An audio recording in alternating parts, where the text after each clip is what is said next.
Hello and welcome to Blissful Consults.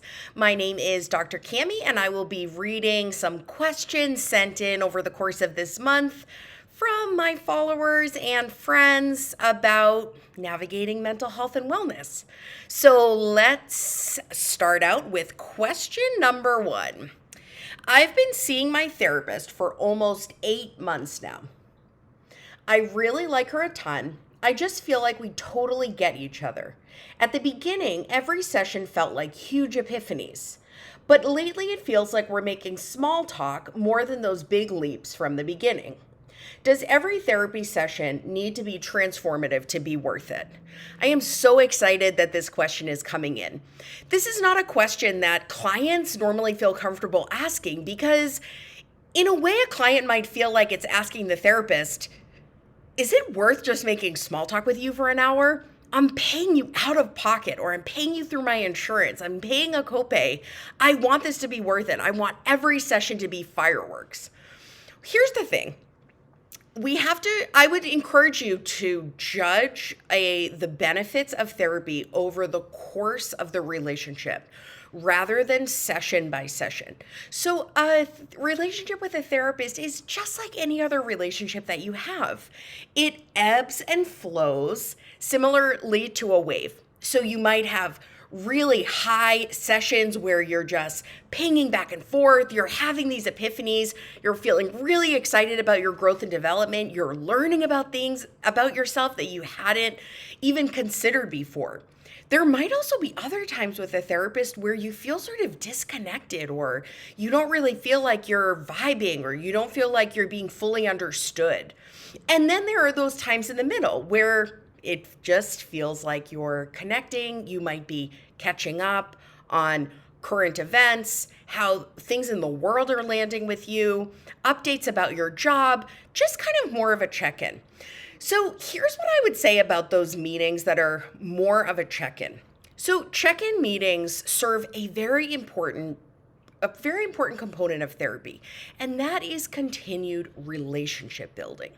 So something that a lot of people don't know is that when research looks at all the different factors that make up growth and development in therapy, a lot of people think that it's about the model a therapist uses, and actually it isn't. What it's about, the main predictor of success in therapy is something called a common factors. So the common factors model suggests that there are certain relational variables, like a secure attachment with your therapist, like feeling understood and validated and empathized by, and your therapist has empathy for you. These are the common factors that actually help people get better. So let me actually read to you what is the Therapeutic Alliance, because that's one of the most important factors in determining whether you will get better through therapy. The definition of the Therapeutic Alliance is applicable to any therapy approach. So whether you're doing EMDR, whether you're doing talk therapy, whether you're doing cognitive behavioral therapy, the Therapeutic Alliance is always there. And what it is there's 3 essential elements. 1 is agreement on the goals of therapy. 2 is agreement on the tasks.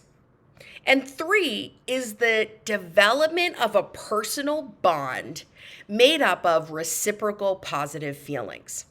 So 1 and 2 are important and, kind of cut and dry. If you don't feel like you know your goals in therapy, or you don't have a sense on what you're working toward, that's a huge red flag. And I would talk to your therapist about that right away. The 3rd one, developing this personal bond. The personal bond can really be developed during some of these waves. So every relationship isn't made up of epiphanies. Relationships are made up of moments of epiphany and also sticking together, even when there are challenging times and also when there's just neutral times. The therapy relationship is meant to really be a thread throughout your life. And it is really important for the therapist to understand, how are you when you're doing well?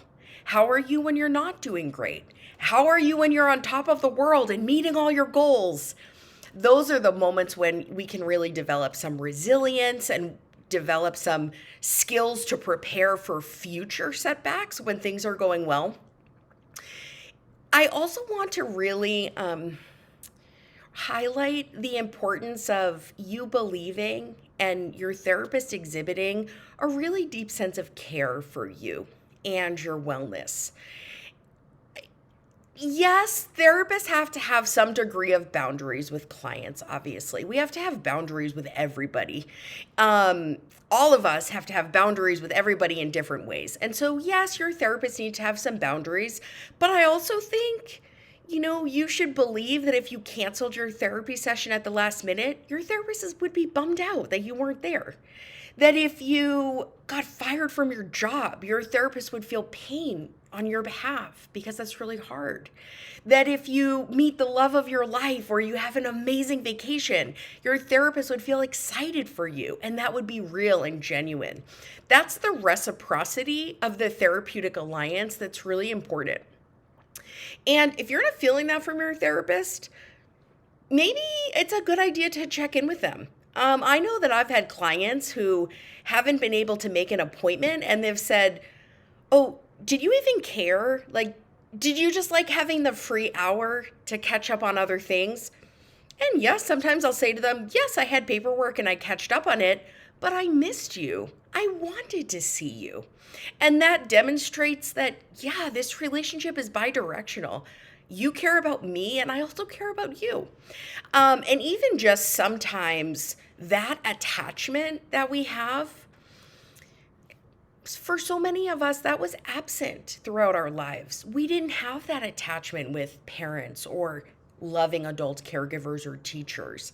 And so when you develop that attachment bond with a therapist, just those sessions where you're just chatting, but your therapist is tuning into you, tailoring to your communication style, showing you unconditional positive regard, those are the moments when those small attachment bonds develop and form, and it's so unbelievable, but your brain is changing.